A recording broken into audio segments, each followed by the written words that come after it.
absolute legend. How are we doing, Josh? Yeah, what an introduction. Thank you. Nice to have you on. It's my first time, Mate. I think, chatting to you, because I think I haven't been on the fan shows when you've called on before. But Lovely to meet you. lovely to meet you too. Today, I know you've had various theories. I've been watching, obviously, your call-ins before. You've had various theories about what is going on at Tottenham. We had some real decent upturn the last couple of games against Brentford and Slavia, positive momentum going in. But back to square one today. What was your thoughts? Yeah, look, I sat and watched the game today and had my phone with me, just making some notes so that I could, I guess, come on and. I mean, if it's okay, I'm going to be as ruthless as we need to be today. Please be as ruthless as possible.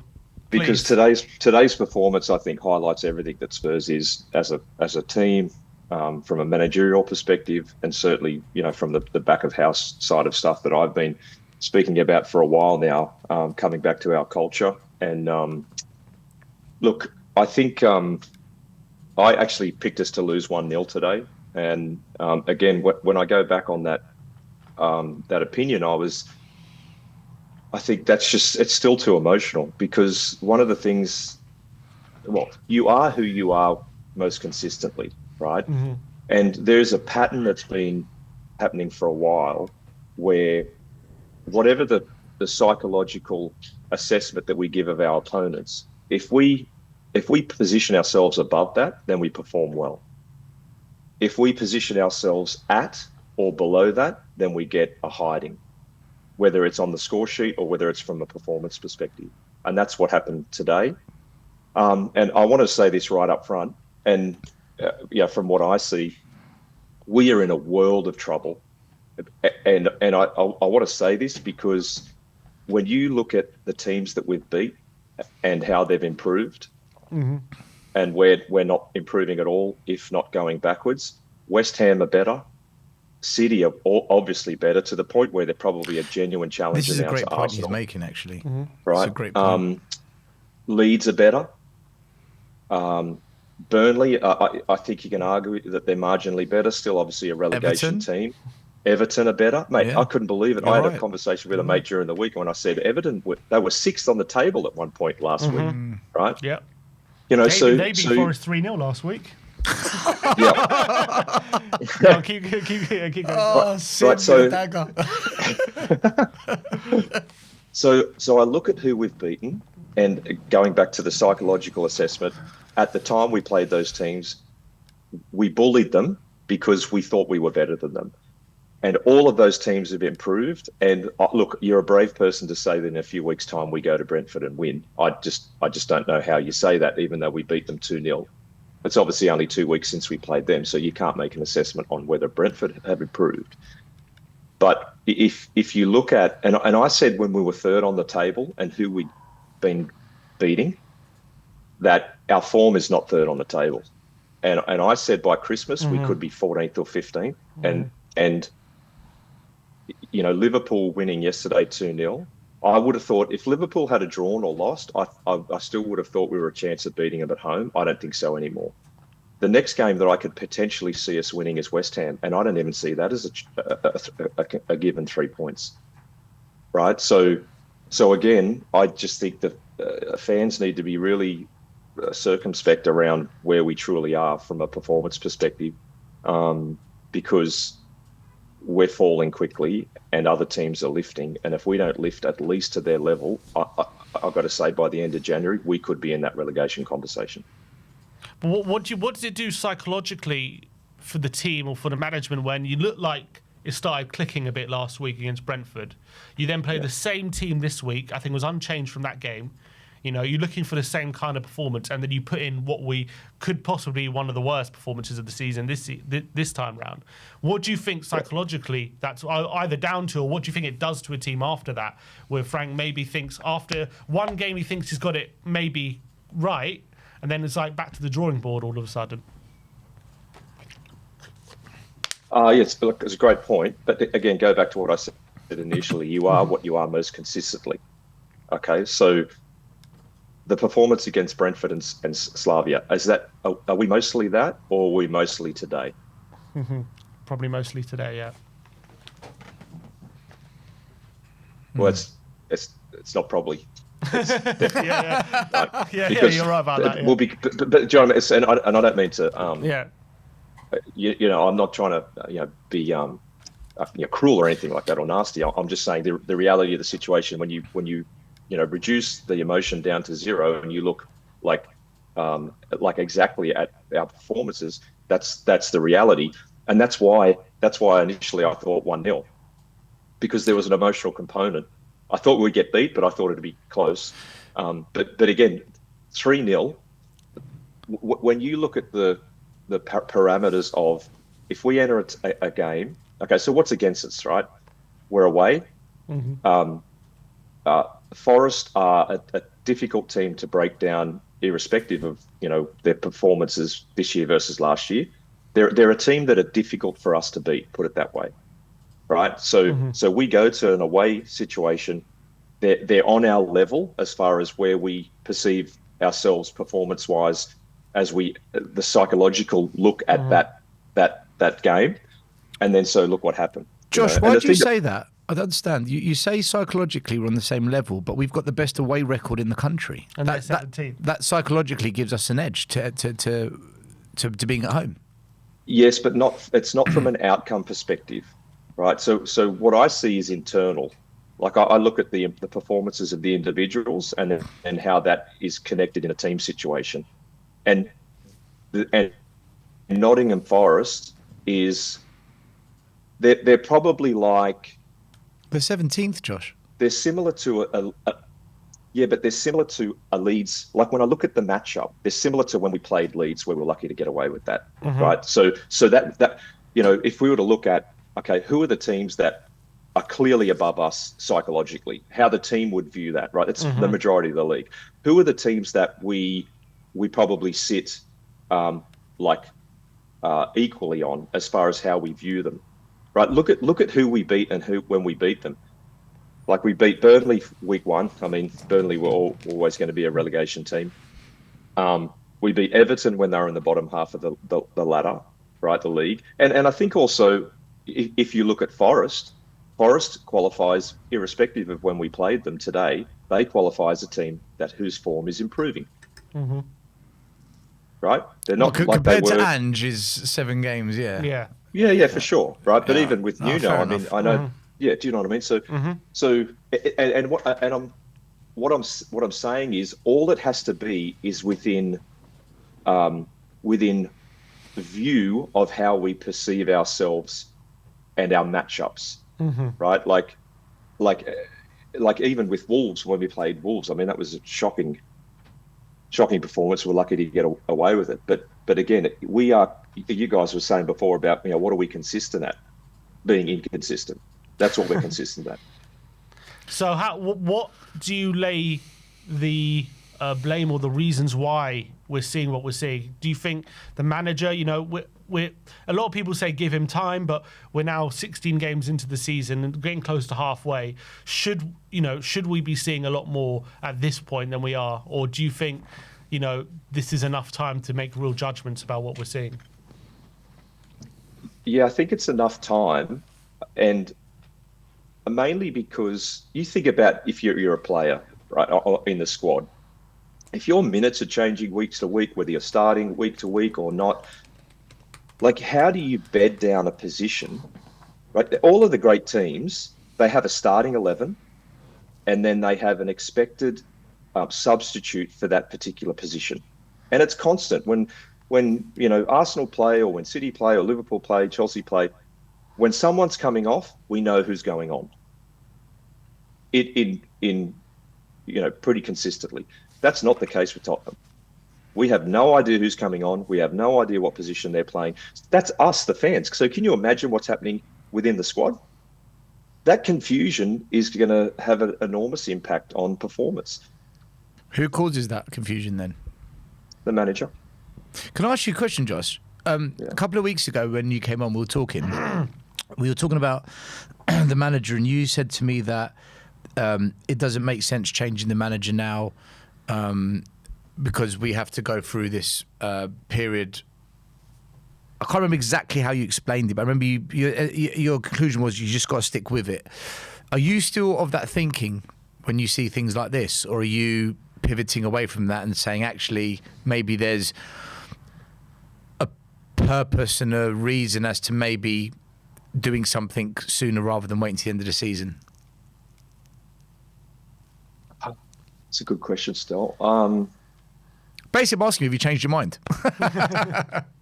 without trying to.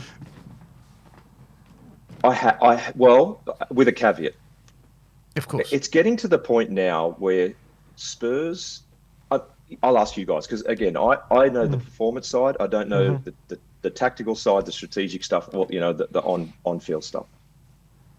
Is there a profile of a manager whose job, or who would be brought in, whose objective is to change the culture of the club?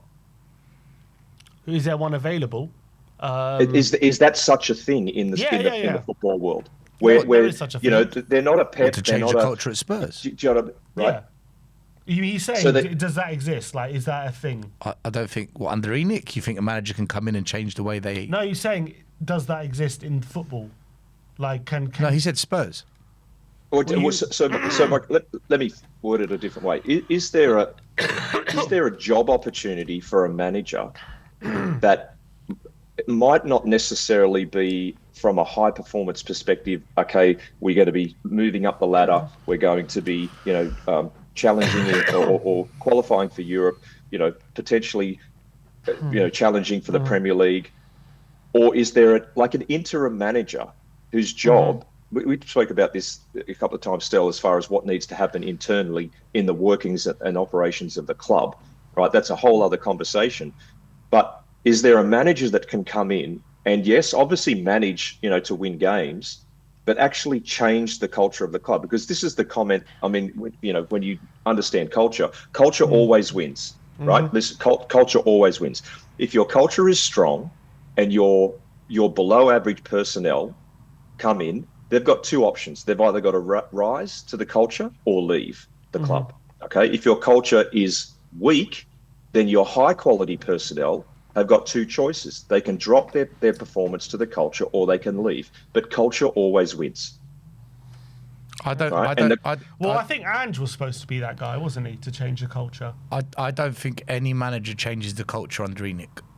ENIC have to change the open-mindedness and allowing the manager to guide them to change it. And I don't know if ENIC are that open-minded. Isn't this a rare opportunity, the fact that ENIC are going through change, and maybe that gives an opportunity for someone to have a bit more influence managerially, like as opposed to maybe when Levy was there set in his ways, he wanted certain things, whereas I feel like ENIC now, they want to show that they're changing at least, and there's a bit of an opportunity there. Okay, in that case, if that's true, and to answer your question based on what Sim just said, then for me, it's 100% Pochettino, because he made the fans believe and he changed the culture of how we thought as fans. As fans, first time ever, supporting Tottenham, I truly believed we were going to win the Premier League that season we came second. I really believed we were going to do it.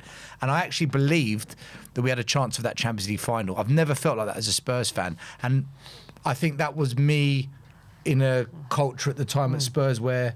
So I would say yes, but I think Poch is the guy for a cultural change. What do you think? Or do you think Frank can do it? I don't know. Yeah, I don't know about...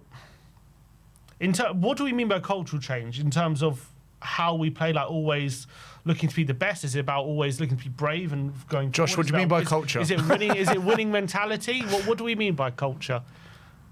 So, performance, right? Like there was a window of time after 2-0 where we probably played our best football for 10 minutes. Why? This is consistent. This happens all the time. Why does our football lift when we have to get to 2-0 for our football to lift? Why doesn't the football start at exactly right? I actually think it's worse than that. I think we are motivated by the embarrassment of where we are, right? Like I just can't put anything else down to it. Like you're already down 2-0. And that's just personal pride in performance. Why isn't that starting when the first whistle blows? That's a culture because it's consistent.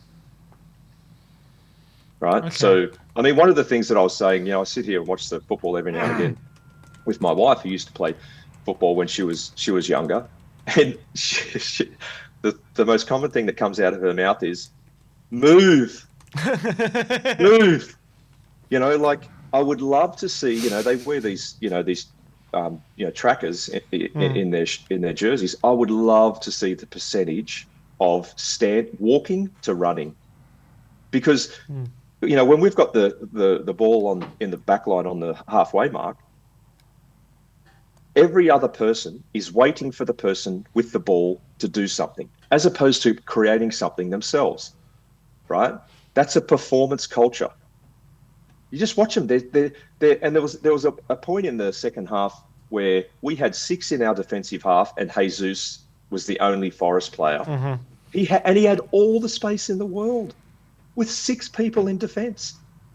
Why? Because he was positioned correctly. I remember a presser that Ange did where, he was getting frustrated with the positional play of the team. And his comment was, I wish I could have a joystick to put them where I want them to be. So, yeah, look, we've spoken about this before with Stell, that if Poch is the guy, and, personally, I don't think he should go back in history. I think he should always be looking forward. But if he is the guy, if he's that high performance cultured manager, there needs to be his parallel operating within the organization. They need to be working in a coordinated fashion to change the culture, because there's no point in having, what the fans see, that part of the business, operating in a certain culture, and then what's happening back of house, operating with a version of that culture, or a weaker portion of that culture. Josh, let me ask you this: when you're watching football and you're, assessing what's going on the pitch, and you're assessing maybe how a manager's doing or a player, how do you discern whether the problem with performance is the players aren't good enough compared to the manager's not doing a good enough job? How do you how do you assess that when you're watching? Yes, well, it's a good question. I think the best way to answer that question is, in the absence of effort, it's easy to point to a lack of quality, right? You really don't know how good a player is. If they're not trying, how do you ever see their quality on display, right? Now, in Spurs' situation, part of the assessment of the player, because it's consistent, is their application, right? We don't know anymore. And, the point that I made was, name a player outside of Sonny and Kane who has come to Spurs and either chosen to stay in the club for the tenure of their natural playing days because they've been challenged, they've been successful individually and as a team, as a club, or has come in and their value has increased, and then they've gone on to bigger and better things. How many players? Who can we name players? Do you know what I mean? Like, because what I see a club where people come to because the culture is weak, and the performance of the players individually and as a group reduces to the level of the culture. Interesting. That's what I see. Well, I would say we're known for developing players, like being potentially for players who have been a stepping stone to bigger things, like Bale, Modric, Kane. Obviously, Son's been here the duration of his career. Vertonghen was here for a long time. But there is a lot, especially I would say since 2019, there's been a lot of players who have come and everyone's been excited about, and they've got a lot weaker. And they've maybe regressed. They've been overhyped as well, a lot of the players. Or have they? Well, they've gone on to do all right, some of these players. Who? I'm trying to think off the top of my head now. The fact you have to think means that there's hardly any. I can't think now. I had a few players in mind, but there's hardly any though, is there? It's like it's a tiny group. Walker left for big money, but obviously he's not overhyped. Yeah, maybe, yeah. So what's your point is the culture overall is holding these players back? Yeah. Yeah, and to be honest, if just, to give some perspective on how long these sorts of things take, it would be 3 to 5 years before you could see any consistent evidence of an opposing culture, and probably 10 before that culture becomes habitual. 10? That's how. 10 years. 10 years. Oh my Lord. Do you know, Josh, there's actually some sense in what you're saying, because when you do your coaching badges, when you begin, they always tell you about the most important thing is the environment you create to coach the players. And if the environment's not right, the players will suffer, the coach will suffer, and the environment essentially is another way of kind of saying culture. Because culture, like what Sim made a good point when he said, "What do you mean by culture?" The word culture can be perceived in many ways, whereas the environment, it's almost quite a specific thing. Yeah. So I think culture and environment go hand in hand, because if the environment isn't right, there will be deficiencies in the coaching and the training, and effects, and that has the effect on the results and the performances on a match day. So culture and environment go hand in hand, and they do teach that. And when you do your coaching badges, they do teach you. They just call it environment, not culture. So. All right, Josh. Well, it's difficult at the moment, knowing what to do with the situation. For you, is it if there's another manager available, would you be open to it, or do you think we need to give him more time? Where do you land at the moment? Yeah, look, only, and again, I'm probably going to be catching up on Stell's channel at some point soon. We're going to talk about this a little bit more, but I honestly don't think. You've got to preface the fact that if any or the ownership and the board don't want to go down this path, then the conversation that we're having is a fool's errand. But for the sake of the conversation, I think we need to say, okay, yeah, this is something that they want to do. I think if you could get someone to come in and do a high performance audit, of the club in its entirety, plus on the organisational side, away from the squad and well, Levy's being audited at the moment. They're taking an audit on Levy's transactions. If you could find that person to come in and give Frank that support, because here's the thing with a club like Spurs, right?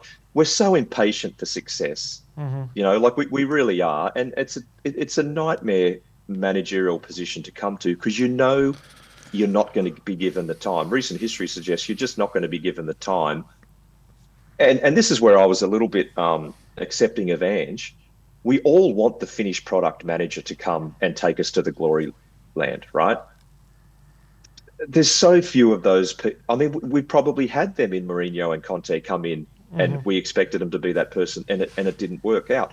So you've got to, again, if at the type of club that Spurs are, the environment, back to what Stel was saying, the environment, the best environment is for an environment where a manager comes in and he's actually got time to grow to what he needs to become for us to reach the promised land. Josh, right? Let me tell you something. And I know that's, when Poch was the manager, his relationship with McDermott, the academy head, was the best we've ever seen in the club. His relationship with the coaches, Poch and the coach's relationship with the staff at Spurs, and Poch's relationship with Levy, all those relationships were the best Spurs has seen it in 30-odd years. Yeah. No surprise. In hindsight, not backing Poch when he said painful rebuild, furniture, house, and then taking the culture to the next level, that is the biggest mistake we as a club have made to this day. And I think now you're just seeing it We're still feeling it. Yeah. Because the culture then, and the fans were well on board. The fans were well on board.